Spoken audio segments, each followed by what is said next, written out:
Hi everyone. I want to tell you a very unusual story today about how my friend's wife cheated on him with. Well, let's not spoil it, but believe me, I couldn't even imagine such a thing, except in the dirtiest fantasies.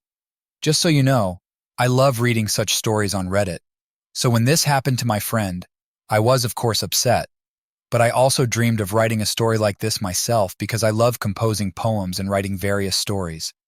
I dream of writing my own book someday. The events of this story are so twisted that it felt like a plot ripped straight from one of those wild tales you come across online. It's been swirling in my mind ever since it happened, and I thought sharing it here might give me some perspective and maybe a bit of advice. So, I'm from California, and I have a best friend who got married at a fairly young age, at 23. Let's call him Tom and his wife Karen, and they recently had a daughter. Tom is the kind of guy who radiates that classic wholesome American vibe, down to earth, friendly, and a bit on the naive side. His wife Karen is from Estonia, which is near Russia, so she's an immigrant. Karen's got that exotic Eastern European allure, with her blonde hair, striking blue eyes, and an accent that could melt anyone's heart. Ever since she came to the States at 19, she's been navigating life all on her own. She's got no family here, and often goes back to Estonia to visit relatives, coming back with gifts, stories, and sometimes bruises. Since she immigrated to the States at 19, she studied somewhere, but that's not important. What's important is that she immigrated alone without any relatives and has been living in America by herself for a long time. Sometimes she goes back to Estonia, and here's the thing. When she comes back from Estonia, she always has some bruises. Sometimes on her neck, there were hickeys, although she said some insect bit her. It was strange, but she was always confident and loved Tom very much. You know, there's a type of girl you'd never think could cheat. Karen was one of those girls. She played the part of the perfect wife so well that it would be easy to overlook those little red flags if you weren't paying close attention. She'd return from her trips with tales of visiting family, along with occasional mysterious marks on her body that she'd laugh off as bug bites or clumsy accidents. Tom, bless his heart, always took her word for it. Once she returned with a black eye and said she had hit herself. The dumbest thing is that Tom believed her. But I didn't. It wasn't just the black eye. There were other signs too. One time she came back from Estonia with a split lip, saying she tripped on a cobblestone street. Another time it was bruises on her arms, which she claimed were from roughhousing with her cousins. These incidents started stacking up, and each time Tom just accepted her explanations without question. But I had my doubts. It's not like I was looking to uncover some scandal, but it was hard not to notice the inconsistencies. Tom, ever the trusting husband, saw them as nothing more than unfortunate accidents. He's a trusting soul, perhaps to a fault, and Karen knew exactly how to play on that. I remember once, I went to see Tom. We were supposed to play tennis. It's our hobby. We started talking, and I told Tom that the next time Karen goes home, he should go with her to meet her family. He agreed and promised to talk to Karen about it. It seemed like a reasonable suggestion, given the circumstances. After all, if everything was as innocent as she claimed, there shouldn't be any problem with him tagging along, right? Tom seemed to think it was a good idea too, though I could tell he was a bit nervous about bringing it up with Karen. She had a way of making him feel guilty for even the smallest doubts. By the way, Tom knows I'm writing this story on Reddit and might even read it himself. I might post his username, and you'll have the chance to write to him. And for the listeners of this story on YouTube, you can leave comments if you have any questions. I'll answer any questions about this story. Of course, I know a bit more since I read the comments under the post, but I'll answer the questions mentioned by the author. Tom is aware of my writing habits, and he's cool with me sharing this as long as I keep some details anonymous. He's actually curious to see what kind of advice and perspectives you all might have. So, here's where it gets interesting. Tom finally worked up the courage to suggest going with Karen on her next trip. She hesitated, coming up with a bunch of excuses about how it wouldn't be convenient, how her family's home was too small to accommodate them both, and how he'd be bored there. But Tom was insistent, and eventually she relented. They planned the trip together, and I could see the excitement mixed with a bit of anxiety in Tom's eyes. It felt like the calm before the storm, and I had a gut feeling that something big was about to go down. Little did I know just how right I was. You know, this whole situation with Karen was very strange for Tom, because, well, his wife was really ideal for him. I mean, they got married just 6 months after meeting, but there was another reason for it. Since it's a bit of an illegal reason, I won't write about it, but I think you understand what I mean. Let's just say that their whirlwind romance wasn't just because they were head over heels in love. There were other motivations at play, ones that might have involved overstaying visas and needing a fast track to legal status.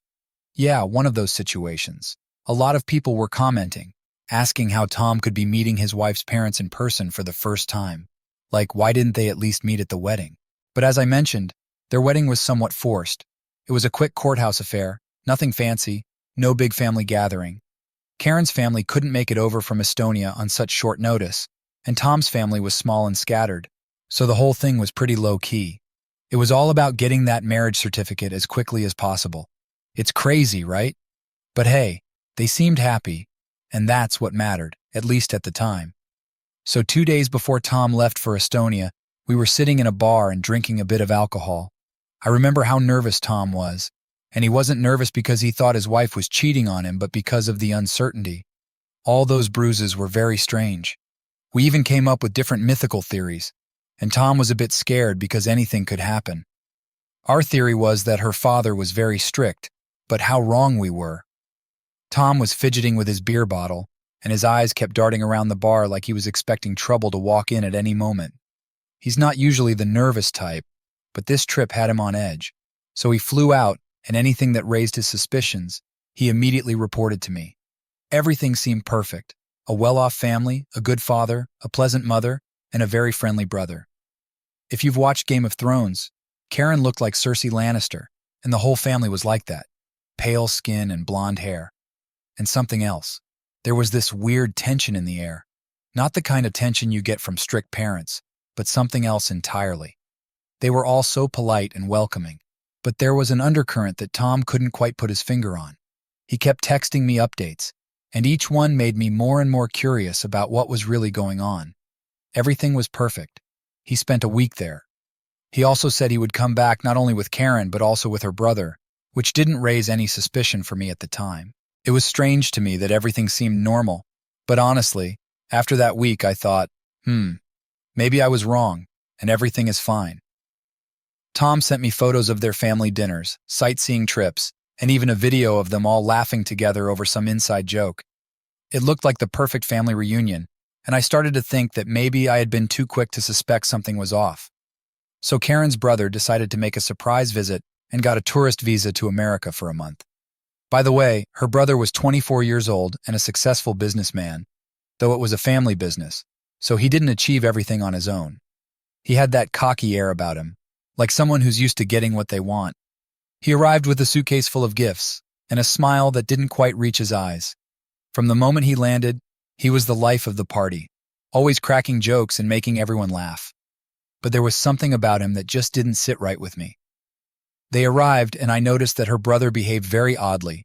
He made a lot of dirty jokes, said he dreamed of having sex with an African-American woman because there were none in Estonia. He seemed strange but also fun and nice, and a bit of a leader. But what happened next? Man, I still can't believe it. The first night he was there, we all went out for drinks, and he was the center of attention, making everyone laugh with his outrageous stories. But then he started making these comments that were just a little too crude, a little too close to the line. At first, we laughed it off, thinking it was just his weird sense of humor. But the more he drank, the more inappropriate he became. So Tom had a party, and we got drunk. The next morning, Karen was frying eggs in her underwear, and I was sleeping on the couch with a perfect view of the kitchen. Her brother came downstairs, and I pretended to be asleep. He walked up to Karen and slapped her on the butt once. I thought, what the hell? He grabbed something from the kitchen and sat down, and as he was sitting, he slapped her again, this time on her bare butt. I was lying on the couch, thinking I must have imagined it. I mean, who does that? Especially in front of other people. I cracked one eye open just enough to see his smug grin and the way Karen's cheeks flushed red. Not just from the slap, but from something else, something that made my stomach churn. Tom was still asleep upstairs, oblivious to what was happening. I wanted to jump up and say something, but I was too shocked, too hungover, and honestly too scared of what I might find out if I did.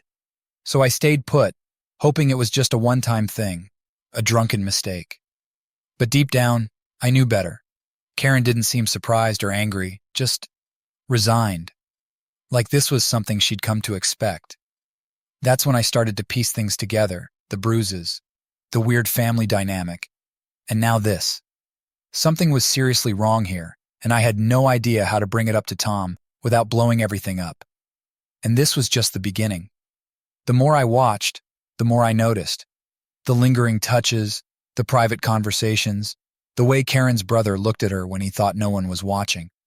It was like some twisted game they were playing, and I was the unwilling spectator. Every time I tried to bring it up with Tom, he brushed it off, saying I was reading too much into things. But I couldn't shake the feeling that something was very, very wrong. So the next day, as usual, I went to Tom's place because we were supposed to go to the pool. We both swim regularly and are quite fast. Anyway, I told him everything, but Tom was like, well, Hez her brother. I'll definitely talk to Karen, but he's her brother. I had this feeling that if I explained what incest was to him, he'd be shocked. You know what I mean? If it weren't for me, the thought wouldn't have even crossed his mind. Tom is one of those guys who sees the best in people, sometimes to a fault. It's like he's blind to the possibility of something so twisted happening in his own life. The idea that Karen and her brother could be doing something so fucked up just didn't register with him. So he talked to Karen, but then he told me that she calmly and confidently explained that it was a family thing, like a joke, and that I misunderstood it because of my hangover. I was stunned. She had him completely under her spell. Karen had this way of speaking that made everything she said sound perfectly reasonable. She could probably convince someone that the sky was green if she tried hard enough. Tom just nodded along, totally buying her story about it being some weird family joke. I couldn't believe it. I insisted that Tom and I meet with her brother. He was out sightseeing in Los Angeles with some guys from Belarus, and couldn't meet then, but later we met at Tom's house without Karen. It was just me, Tom, and Karen's brother. I told him everything quite emotionally, and he, like a little kitten, apologized, saying it was nothing more than a stupid, inappropriate joke, and that he didn't realize her boyfriend would take it so emotionally. But I didn't believe him. The way he acted, so smug and unbothered, made my skin crawl. It was like he was playing some game, and we were all just pawns. After talking with her brother, Tom said to me, "See, everything's fine," though nothing was fine. A bit about Tom. He's a big, muscular guy who's very reserved about sex. He's very religious and was raised in a Christian family. He thought until he was 20 that only prostitutes gave blowjobs. You get what I mean. The dude's got a bodybuilder's physique and the sexual naivety of a monk. He was always the good boy, following the rules and keeping his nose clean. It's like he had this invisible bubble of innocence around him that Karen and her brother were determined to burst. Once I was driving past Tom's house on my way to see someone, and was in a hurry. I saw, poorly but still, Karen kissing her brother in the car. I couldn't tell if it was Tom or Karen's brother, so I called Tom to ask where he was. He was at work. I was in such a rush that I didn't turn back. Yes, that was my mistake. I should have slammed on the brakes, marched over there, and confronted them. But I was running late and convinced myself that maybe, just maybe, I was wrong. That evening, I called Tom and asked him to gather everyone at his place, Karen and her brother. I arrived and told them everything. Karen and her brother denied everything, but Tom believed me and thought we should somehow check it out. Karen put on her best shocked face, acting all hurt and offended. Her brother, with his smug grin, just shrugged it off like it was no big deal. But Tom, bless his heart, finally seemed to be waking up to the fact that something wasn't right. Tom and I decided to set up hidden surveillance cameras in the house and waited. We waited quite a while. Those days felt like an eternity. Every time Tom went to work, he'd text me updates, telling me that Karen and her brother were behaving themselves. But we both knew it was only a matter of time before they slipped up. We just had to be patient and keep watching. Then Tom called me and said he saw Karen having sex with her brother. How disgusting, he told me. What a bitch she is, he said. Wait for me. We're going to a strip club to drink and screw some girls. I could hear the rage and hurt in his voice. Tom's world had just shattered, and all he wanted was to drown his sorrows in booze and strippers. I was ready to back him up, no matter how crazy it sounded. This was the first time I'd ever heard him talk like that, and it was clear that the betrayal had cut him deep. Tom was always the steady one, the guy you could rely on to keep his cool, but this had pushed him over the edge. We met up, and the look in his eyes was something I'll never forget. It was like a fire had been lit inside him, burning away all the trust and love he had for Karen. He kept muttering about how he couldn't believe it, how he'd been such a fool. I didn't know what to say, so I just stayed quiet, letting him vent. When we finally got to the strip club, it was like stepping into another world. The neon lights, the pounding music, the smell of cheap perfume and sweat. It was the perfect place to lose yourself. We drank, and Tom threw money around like it was nothing. For a while it seemed to work.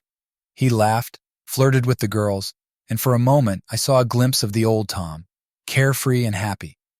But every time we stopped to catch our breath, the anger and sadness would creep back in. After a few hours, we left the club, stumbling into the night, drunk and exhausted. Tom leaned against a lamppost, his head in his hands.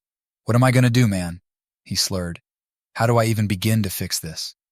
"We'll figure it out," I said, though I had no idea how. "One step at a time." He nodded, wiping his eyes. "Yeah, one step at a time. Stay tuned, because the shitstorm that's coming next is one for the books. If you've got any advice on how to handle this mess, I'm all ears. We're going to need all the help we can get." Yes, Tom saw Karen and her brother having sex on the cameras, just to clarify if I wasn't clear. The look on his face when he told me was something I'll never forget. His eyes were hollow, like someone had reached inside him and ripped out his soul. It was one thing to suspect, but to see it, to have undeniable proof right there on the screen, it was a punch to the gut that left him reeling. Every doubt, every shred of hope that maybe it was just a misunderstanding was obliterated in an instant. So all those bruises and hickeys were from Karen's brother. As you might have guessed, Tom and I talked about it and concluded that she had been cheating on him when she went back home to Estonia, and it was hard to accept. The realization that every trip back home was an excuse for her to fuck her brother was sickening.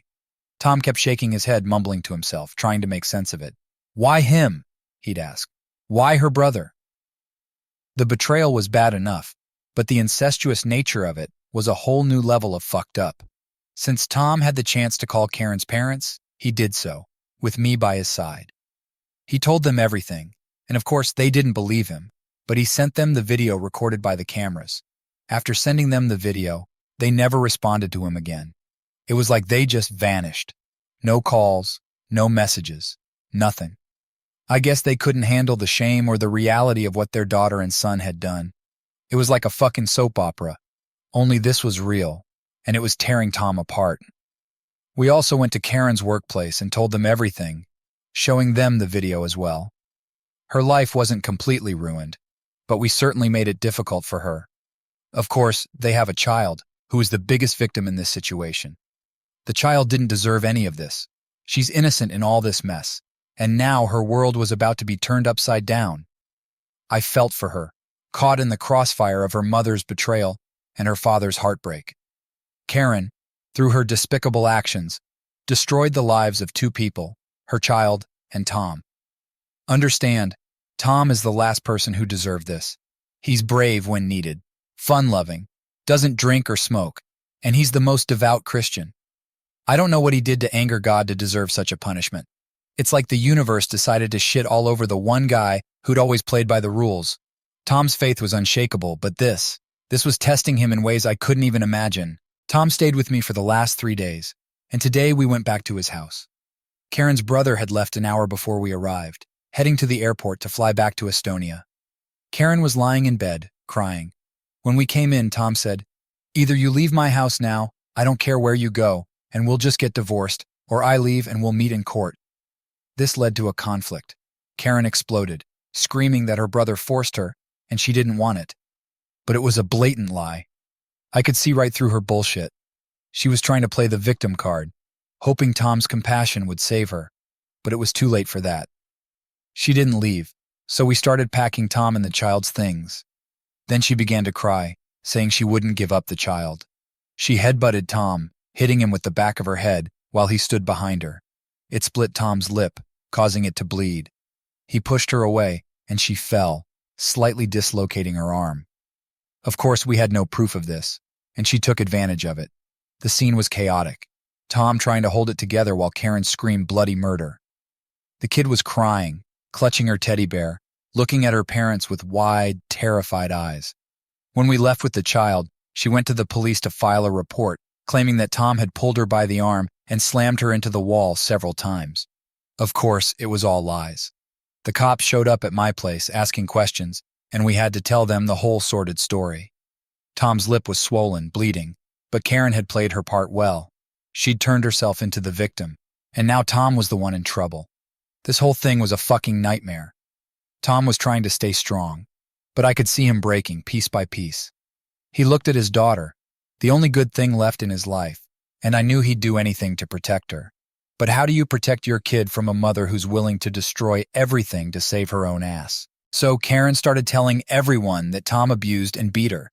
The police are taking statements from both sides, as well as from witnesses. Karen was painting this picture of Tom as some sort of monster, and of course people started to believe her. She played the part of the wounded, innocent wife perfectly. Every time we'd run into someone who knew them, there'd be this awkward silence followed by, "I heard about what happened. I'm so sorry." It was infuriating. Tom didn't have a violent bone in his body, but Karen was milking the situation for all it was worth.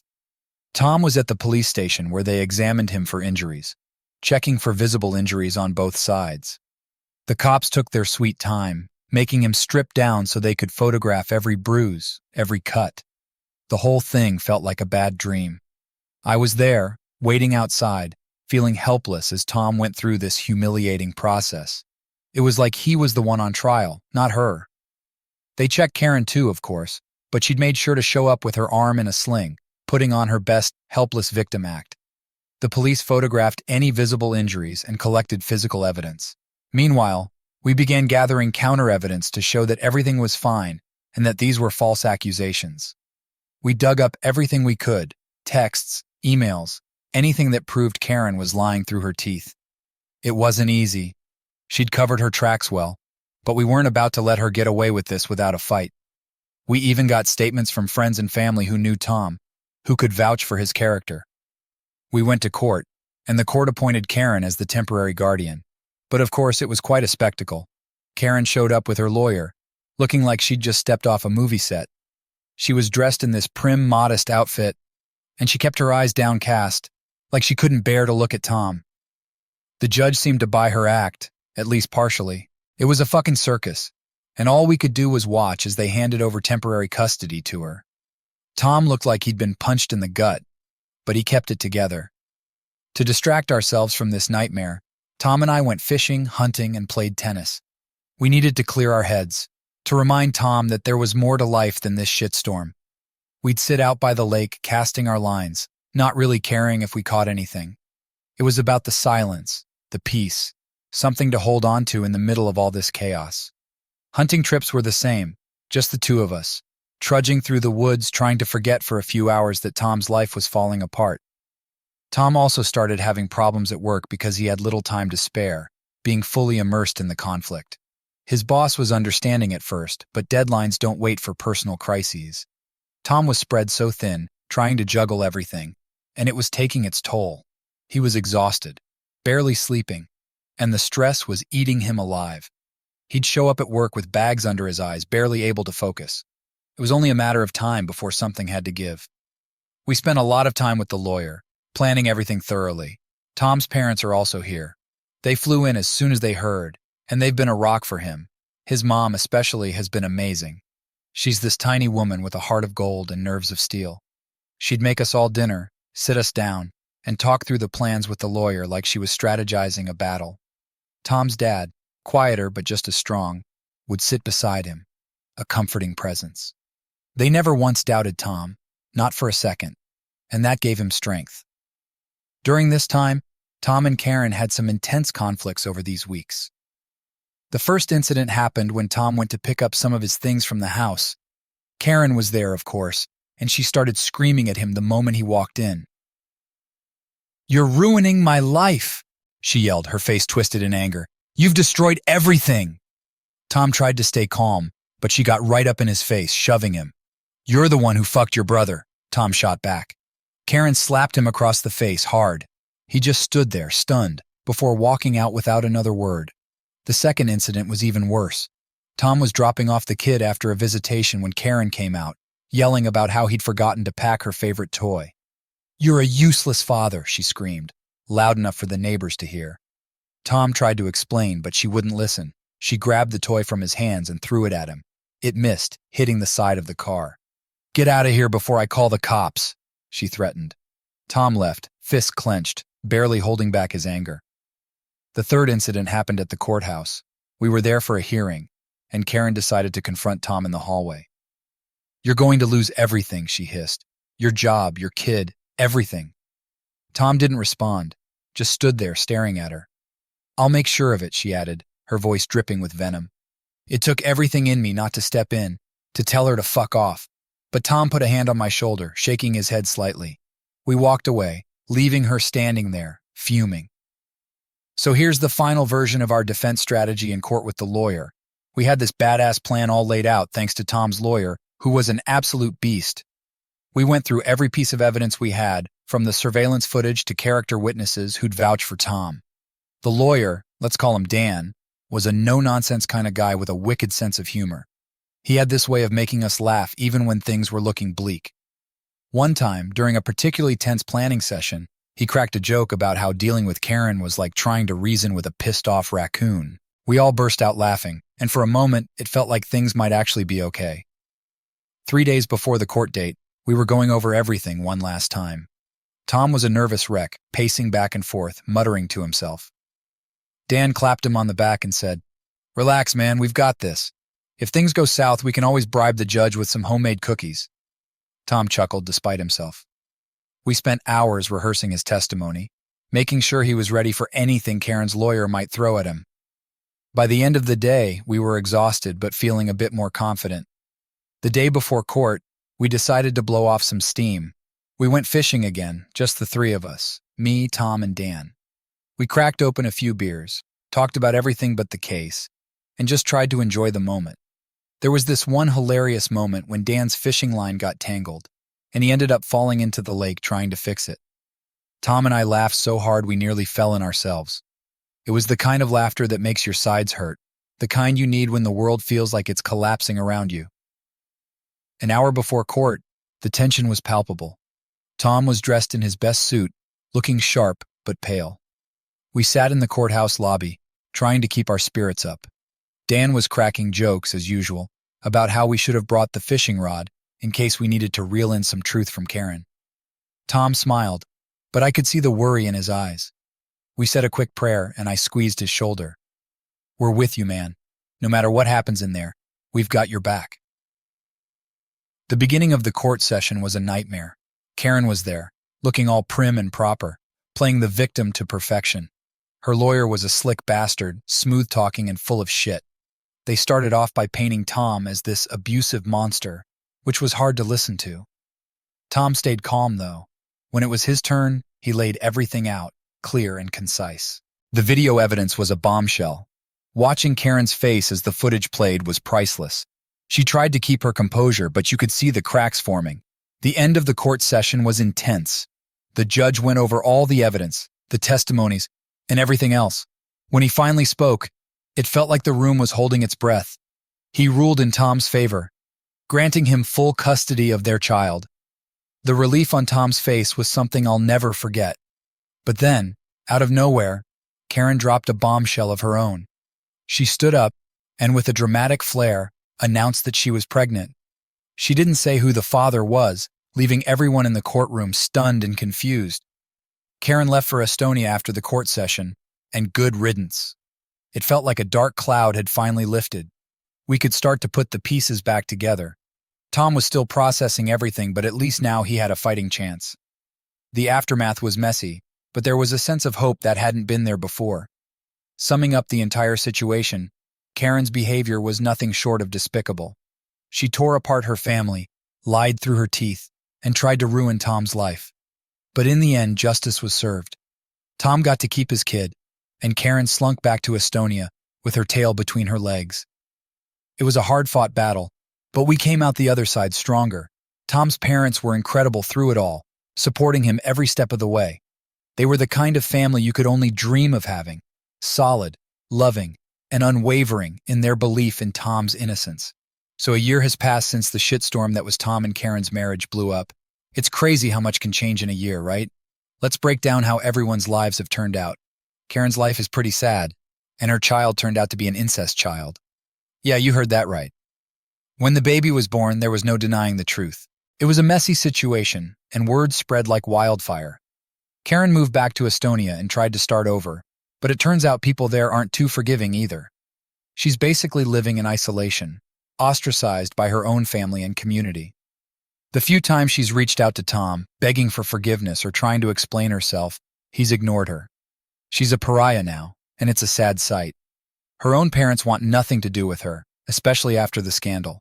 She's living in a small, run-down apartment, barely making ends meet, and every time she looks at her child, she's reminded of her sins. It's a living hell of her own making. Karen's brother, on the other hand, is doing fine. It's almost infuriating how well he's doing, considering the mess he left behind. He returned to Estonia and jumped right back into the family business. He's managed to avoid most of the fallout from the scandal, living his life like nothing happened. It's sickening how some people can just move on without any consequences. He's got a new girlfriend, some young, naive thing who has no idea about his past. Whenever Tom hears about him, it makes his blood boil, but he's learned to focus on his own life instead of dwelling on the injustice. Tom's life is great, and his child is also doing well, but he still hasn't met a new girl. After the court ruling, Tom dedicated himself to rebuilding his life. He threw himself into being the best dad he could be, and it shows. His kid is thriving, happy, and healthy, thanks to Tom's unwavering support and love. They've settled into a new routine, and you can see the bond between them growing stronger every day. Tom's parents have been a huge help, always there when he needs a hand. But as for his love life, he's still single. He's not rushing it, though. He's focused on healing and making sure his child has a stable, loving environment. Every once in a while, I'll catch him looking a bit wistful, like he's thinking about the future and what it might hold. But for now, he's content with where he is, and that's enough. As for me, the narrator, I'm also doing well. Life's been good, and I've got no complaints. I stayed close to Tom through it all, and our friendship is stronger than ever. We still go fishing, hunting, and play tennis, just like old times. It's been a hell of a ride, but we've come out the other side stronger. I want to thank everyone who participated in the discussion about this story. Your support and advice meant the world to us. Knowing we weren't alone, that there were people out there who cared and wanted to help, made all the difference. It was like having a second family. So what's the moral of this story? I guess it's that life is unpredictable and can be downright brutal at times. But with the right people by your side, you can get through anything. Tom's story is a testament to resilience and the power of love and support. Even in the darkest of times, there's always a glimmer of hope if you're willing to look for it. And as fucked up as things got, we learned that truth has a way of coming out, no matter how hard you try to bury it. Thanks for sticking with us through this wild ride. Here's to whatever comes next. Cheers.